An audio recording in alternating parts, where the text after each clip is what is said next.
Друзья, всем привет! С вами снова Андрей с новым рассказом на русском языке. Сегодня рассказ про достаточно редкое в наше время хобби. Что такое хобби? Толковый словарь русского языка дает такое определение. Хобби – это увлечение, любимое занятие для себя на досуге. Например, занятия танцами, коллекционирование, фотография или ведение блога. Чаще всего люди тратят деньги на свое хобби, но оказывается, существует хобби, которое может помочь вам сэкономить. Давайте узнаем как.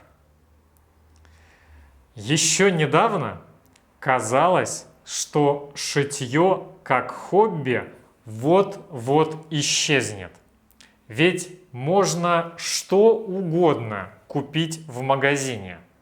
Но в последние годы оно снова входит в моду. Причины у всех разные. Я расскажу о том, как шитье помогает мне экономить и бороться с депрессией. Мне всегда хотелось одеваться комфортно и желательно красиво. Для меня важно, чтобы одежда была из натуральных материалов: хлопка, льна, вискозы, шерсти. А еще у меня нестандартная фигура. Найти что-то комфортное на мою фигуру, да еще из натуральной ткани, сейчас стало особенно сложно. Поначалу я покупал вещи у небольших локальных брендов, но быстро понял, что так можно и разориться. Поэтому мне все чаще приходила мысль о том, чтобы купить швейную машину. В раннем детстве, в конце 90-х, я смотрел, как шьет мама. И даже однажды сам сшил себе брюки. Но потом я поступил в университет, стал работать. И о шитье особо не вспоминал до прошлого года. В 2022 году со мной случилась депрессия. Она катилась на меня уже несколько лет, но именно прошлым летом окончательно меня добила. Обратившись за помощью к психологу и немного оправившись, я стал думать, чем можно себя вытащить из этой ямы. О чем я вообще раньше мечтал? Мне вспомнилось детское желание шить, и за пару дней до дня рождения я купил себе мою новую швейную машину Brother ST55i. С выбором модели мне помогли консультанты. Я им назвал только примерный бюджет – 30 тысяч рублей. Есть машинки дешевле, есть машинки стоимостью под 500 000. Мне же хотелось приобрести что-то надежное и универсальное. В дополнение я докупил хорошие портновские ножницы, французские иглы, ножницы для обрезки ниток, портновское мыло, дублерин для уплотнения деталей. Все остальное у меня уже было. Сантиметровая лента, мягкий карандаш для светлых тканей, иглы, длинная линейка. Для выкроек я купил кальку. На начальном этапе больше ничего и не надо. Итого я потратил примерно 33-34 тысячи рублей. Какая выгода от шитья? Выгода зависит от того, какую одежду вы привыкли носить. Мой эталон – это небольшие бренды, которые шьют из натуральных материалов. Куртка у таких брендов стоит в среднем 5-6 тысяч. Рубашка или брюки – 3000. По моим подсчетам, чтобы окупить машинку и аксессуары к ней, надо сшить 10-15 вещей. Я свою машинку уже почти окупил. Шью я, конечно же, по готовым выкройкам. Моделирование одежды – непростое занятие, и мой максимум – скорректировать под себя готовую выкройку. Тут вариантов много. Можно покупать журналы в бумажном виде и переносить выкройки на кальку.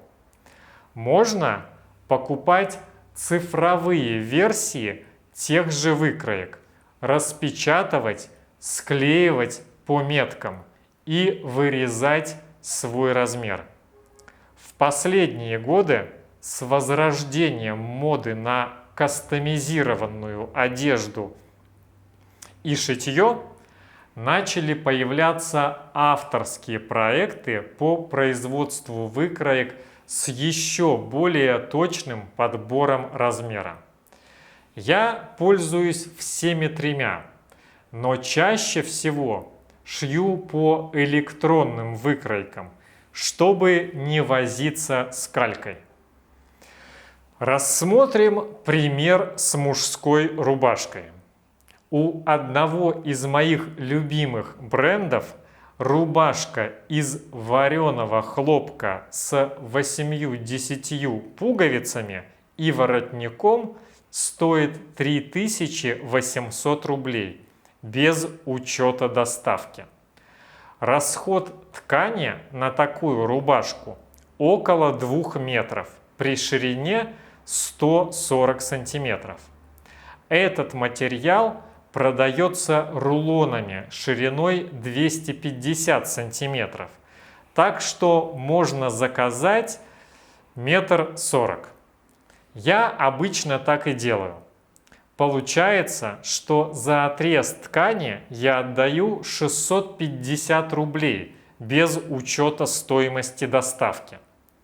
На катушку хороших ниток и на 10 пуговиц уйдет примерно 250-300 рублей. На выкройку уйдет до 200 рублей. Общая сумма получается меньше, чем 1200 рублей. Это в 3 с лишним раза дешевле, чем купить.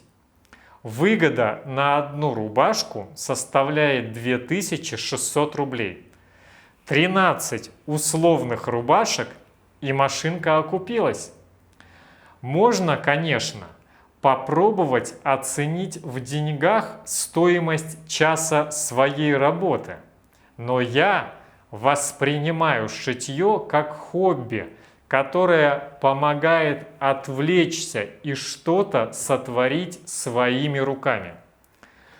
Творчество всегда поднимает мне настроение. К тому же вещи, сшитые своими руками, это отличный подарок. Но есть и минусы. Шитье очень кропотливое и трудоемкое занятие, которое требует огромного терпения и крепких мышц спины. Хотя, если мышц нет, то они скоро появятся. Я бы точно не стал советовать бросать все и шить одежду самостоятельно. Это вообще-то отдельная и серьезная профессия. Сшить аккуратно и без ошибок даже по выкройке с инструкцией получится не сразу. Первое время придется вникать в швейный язык. Он очень специфический. И смотреть видео о том, как шьется тот или иной узел. Но если рукоделие нравится, а трудности не пугают, то попробовать стоит. Ощущение, когда ты пришиваешь последнюю строчку и надеваешь готовое изделие, мало с чем сравнится.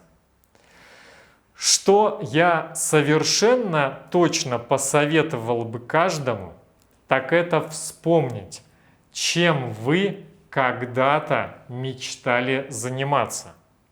Если сейчас вы находитесь в подавленном состоянии или боретесь с депрессией, возможно, осуществление этой мечты станет одним из инструментов, которые помогут выбраться из эмоциональной ямы.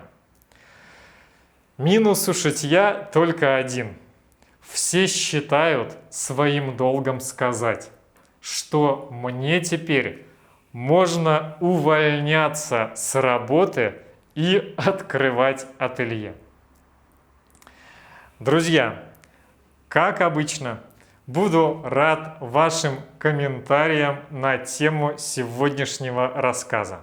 Особенно, если вы напишете их на русском языке. А у меня на сегодня все. Спасибо, что смотрели этот выпуск. Огромной вам удачи и пока!